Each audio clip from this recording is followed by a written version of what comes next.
بقر عید کا پہلا دن تھا۔ قربانی کے بعد ایک سیٹھ صاحب اپنے گھر کے صحن میں صوفے پر بیٹھے اپنی نگرانی میں اپنے بیٹے سے اپنے بھاری بھرکم اور مہنگے جانور کے گوشت کو مختلف حصوں میں تقسیم کروا رہے تھے۔ فلاں ران فلاں بہن کے لیے، فلاں گوشت بھائیوں کے لیے، فلاں سالوں کے لیے، اور سب سے اچھا والا گھر میں سالانہ بقر عید کی دعوت کے لیے۔ بیٹا والد کی رہنمائی کے مطابق گوشت الگ الگ کر کے رکھتا جاتا ہے۔ سیٹھ صاحب کی حویلی سے کچھ دور ایک چھوٹے سے کچے مکان میں سیٹھ صاحب کا ملازم اپنے 2 بچوں کے ساتھ رہتا تھا۔ چھوٹا بیٹا اس دن بہت خوش تھا۔ بڑا بھائی چھوٹے بھائی کی غیر معمولی خوشی دیکھ کر کہتا ہے، کیا بات ہے، آج تم کچھ زیادہ ہی خوش نظر آ رہے ہو۔ چھوٹا بھائی اپنے غیر معمولی خوشی کی وجہ بیان کرتے ہوئے کہتا ہے، بھائی میں خوش کیوں نہ ہوں، پورا سال انتظار کرنے کے بعد ان دنوں ہمیں گوشت کھانے کا موقع ملتا ہے۔ ابھی بابا کے نئے سیٹھ کی طرف سے گوشت آئے گا اور ہم اسے مزے مزے سے کھائیں گے۔ اسی درمیان باپ کے فون پر سیٹھ صاحب کی کال آتی ہے اور سیٹھ صاحب ملازم کو گوشت وصول کرنے کے لیے اپنے گھر بلاتے، ساتھ بڑے بیٹے کو بھی لانے کا کہتے ہیں۔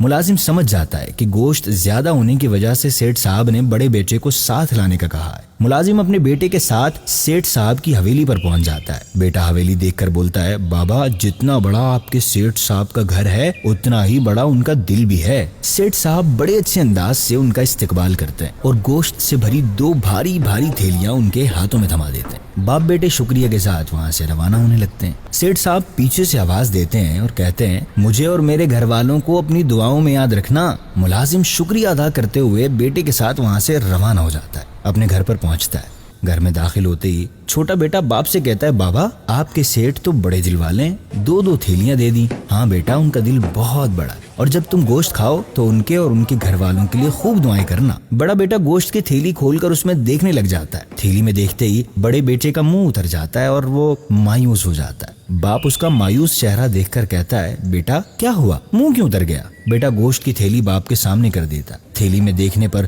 باپ کو اس تھیلی میں صرف ہڈیاں نظر آتی ہیں۔ باپ بڑے بیٹے سے کہتا ہے، بیٹا دوسری تھیلی میں دیکھو، کیا پتا اس میں صاف گوشت ہو۔ بیٹا ایک نئی امید کے ساتھ باپ کے ہاتھ سے تھیلی لے کر اس میں دیکھتا ہے تو اس میں چربی ہوتی ہے۔ چھوٹا بیٹا دونوں تھیلیوں میں صرف بنا گوشت کی ہڈیاں اور چربی دیکھ کر اپنے مایوس چہرے کے ساتھ باپ کو دیکھتا ہے اور کہتا ہے، بابا آپ کے سیٹھ صاحب واقعی دعا کے مستحق ہیں، اللہ پاک انہیں ہدایت دے اور ان پر رحم فرمائے۔ ہمارے پیارے آقا صلی اللہ علیہ وسلم نے فرمایا، لوگوں کے لیے بھی وہی پسند کرو جو اپنے لیے پسند کرتے ہو، جو اپنے لیے ناپسند کرتے ہو اسے دوسروں کے لیے بھی ناپسند کرو۔ مستحب اور بہتر یہ ہے کہ قربانی کے گوشت کے 3 حصے کیے جائیں۔ البتہ اگر کوئی شخص اپنے قربانی کے جانور کا سارا گوشت خود ہی رکھ لے تو اس پر کوئی گناہ نہیں، لیکن یاد رکھیں قربانی کا موقع اللہ پاک کی رضا حاصل کرنے کا بہترین موقع ہے۔ مستحقین میں گوشت تقسیم کر کے اللہ پاک کی رضا حاصل کیجیے۔